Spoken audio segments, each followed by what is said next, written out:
Hello, I'm Natasha Johnston, a HR advisor at JCP Solicitors. Today I'm going to be answering some commonly asked questions around the coronavirus job retention scheme and furlough leave. It's important to say that this has been recorded on the 3rd of April 2020 around 2 o'clock in the afternoon, and the reason it's relevant is that we are expecting further guidance in the coming days around the scheme, and that could slightly change the answers to some of the questions. Okay, so the first question is, can I furlough my staff on a rota basis, and if they return to work, can they be furloughed again? So the first point to say is it does appear at the moment that it is a possibility to rotate your staff on furlough leave, so that way all of your staff undertake a period of furlough leave rather than it just being a block of staff. So without any absolute clarity around it not being a possibility, it would be reasonable to assume at the moment it is something that you could consider. The second question about whether they can be furloughed again, the answer to that is yes.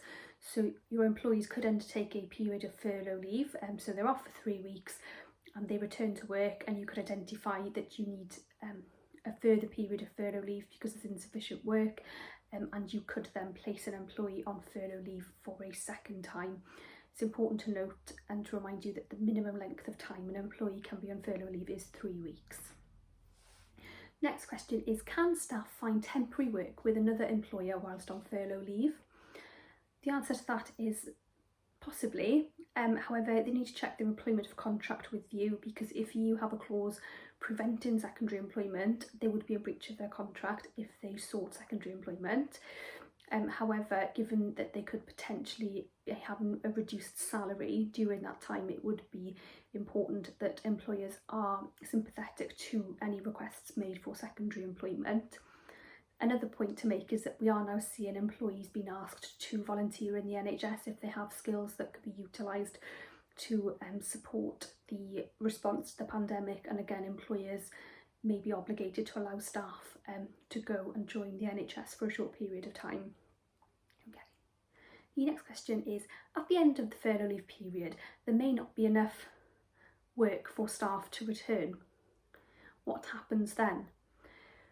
So as we're aware, at the moment, the purpose of the scheme is to enable employees to take a period of leave when there would otherwise not have been work for them as a result of the coronavirus. Hopefully, once the scheme comes to an end, or you no longer need to use the scheme, that will mean there's the prospect of sufficient work for all of your staff to return to work. However, in the unfortunate event that it takes you a bit longer to recover from this disruption to your business, you would need to follow a redundancy process, and we would recommend that you get some advice around making sure that process is correct and fair.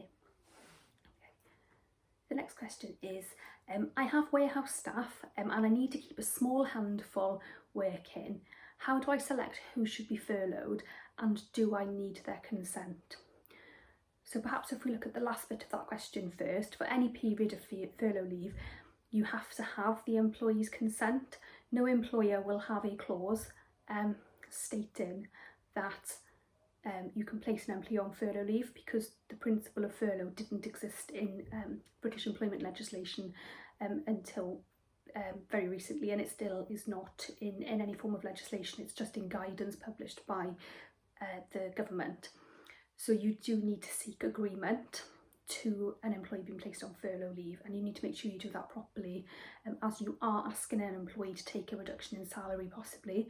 And if you do that without following the correct process, you could have a claim for breach of contract, unlawful deduction of wages, and even potentially discrimination-based issues if you just enforce furlough leave onto staff that cannot work as a result of childcare issues or health conditions where they haven't agreed to be placed onto furlough leave. The last point then about how do you select who should be furloughed. What we would recommend is that you seek volunteers, and hopefully you will get enough volunteers and you won't need to go through a more stringent selection process. But if you don't have enough volunteers, we would then suggest that you apply a selection criteria as you would in a redundancy situation, and again to obtain advice around doing that so that you're not directly or indirectly discriminating against particular groups of staff. The next question is, I've already furloughed my staff, but I feel I made a knee-jerk decision. Is there anything I can do to rectify this now? Provided you followed the right process, you would have asked the employee to enter into an agreement to be placed on furlough leave, and hopefully you will have obtained advice around that agreement drafting, and it would have been drafted to include an option to allow you to end the furlough leave period earlier than the anticipated length of time. In that case, you could ask employees to return to work. However, you should be mindful is that if that is going to be less than 3 weeks, you would then be liable for paying the employee's salary during that time, as you don't hit the minimum 3-week period to claim the grant through HMRC. And the last question we have today is, how do I keep in staff with my staff that are furloughed? I don't want them to feel disconnected from the business. Now, it's really important that your staff continue to feel valued, welcomed and respected members of your community. We really need to be looking after our staff's mental health. If you can imagine, this is a huge period of change. So those people that are now at home, they have no work to undertake, they're not having daily social interaction with their colleagues, lunchtime breaks and all of that. So it's going to be a massive period of change for so many people. It's really important as an employer you're exercising that duty of care and being seen to be supportive and making sure that your staff, whilst they're not working for you, still feel part of your organisation. So what we would say is to remember they can't use their work email or phone numbers, because whilst on furlough leave they cannot do any work for you, and that using company email addresses and things like that could be seen as undertaking workplace activities. So make sure you've got up-to-date personal contact details, email addresses and phone numbers, and perhaps have a look at doing a weekly newsletter to your staff, asking for contributions from them, so news stories, interesting things that can be put into the newsletter, and circulating that so everybody still knows what's going on in the business, what's going on outside of work. Ask your HR departments to perhaps weekly or fortnightly make calls to your staff and just ask how they are, and if there's any support you can be providing them with if they are perhaps struggling a bit more than some of your other members of staff. And lastly, we are seeing a surge in the use of creative social media. Whilst it wouldn't be very traditional usually to keep in touch with your staff using social media, it could be a really good idea to have very, of course, controlled and closed and security measures around this, but using platforms to have workplace pages that are hidden from the general public, where you can all upload and share stories and still, feel as though you can chat and communicate and socialise with your colleagues. So that brings us to the end of the frequently asked questions today. Hope you found them useful.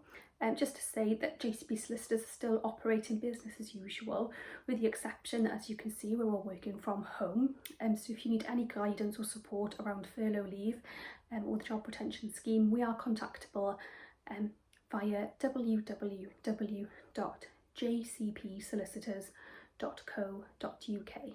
Thank you for listening.